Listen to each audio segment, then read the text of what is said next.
We did roll out the Hustler Fund that today benefits 2 million Kenyans. And we have 7 million Kenyans who had been denied access to financial services by credit reference bureaus. They are now off the blacklisting roll. Our affordable housing program has now more than 100,000 housing units under construction. The first cohort I will be launching in a couple of months to new homeowners. And we have 160,000 young people across Kenya that are employed under this program. To expand manufacturing, value addition, and agro-processing as a key contributor to job creation, 18 county aggregation and industrial parks and 6 new special economic zones are under construction across Kenya. And at the same time, we have 200 fresh produce markets that are at various stages of construction to support our farmers with access to markets for their produce, in keeping with the commitment we made to our mama mbogas.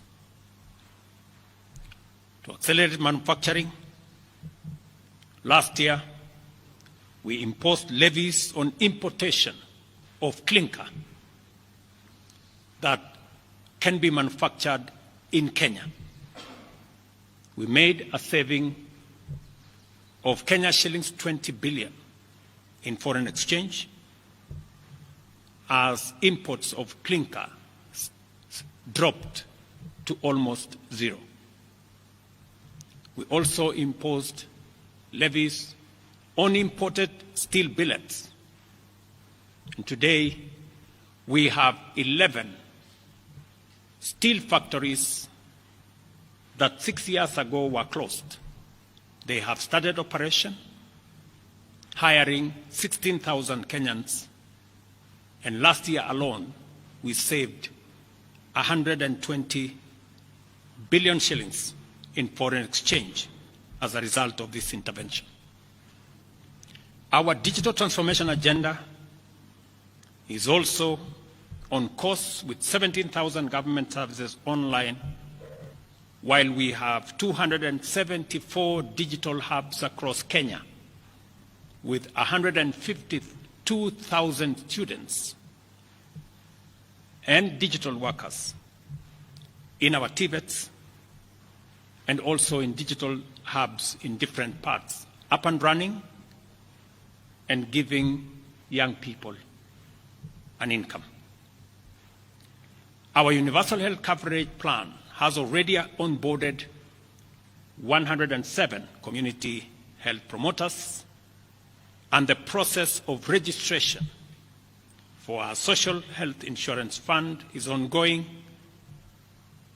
on its way to launch on the new date of 1st of October 2024 that will make it possible for every Kenyan to have a health insurance, and for those suffering from critical illnesses to have access to the critical illness fund, making it possible for every Kenyan to have access to treatment without the burden of having to fund it. On the measures I announced last week, barring state and public officers from engaging in Harambes, I want to inform the country that the Public Fundraising Appeals Bill is now ready for publication tomorrow. However, even with the progress we have made, I am acutely aware that the people of Kenya have very high expectations of me. And they believe that this administration can undertake the most extensive transformation in our nation's history. Recent events that necessitated the withdrawal of the finance bill, which will require a review and reorganization of our budget and fiscal management, have brought us to an inflection point. Upon reflection, listening keenly to what the people of Kenya have said, and after a holistic appraisal of the performance of my cabinet and its achievements and challenges, I have today, in line with the powers given to me by Article 1521 and 1525B of the Constitution and Sections 12 of the Office of the Attorney General's Act, decided to dismiss with immediate effect all the Cabinet Secretaries and Attorney General of the Republic of Kenya, of the Cabinet of Kenya, except the Prime Cabinet Secretary and Cabinet Secretary for Cabinet Secretary for Foreign Affairs and Diaspora Affairs. And of course, the Office of the Deputy President is not affected in any way.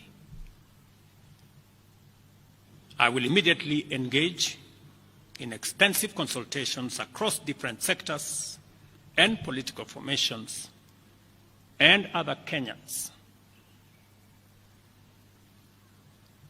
both in public and private, with the aim of setting up a broad-based government that will assist me in accelerating and expediting the necessary, urgent, and irreversible implementation of the program that we have, including other radical measures and programs to deal with the burden of debt, to explore raising domestic resources and revenues, expanding job opportunities,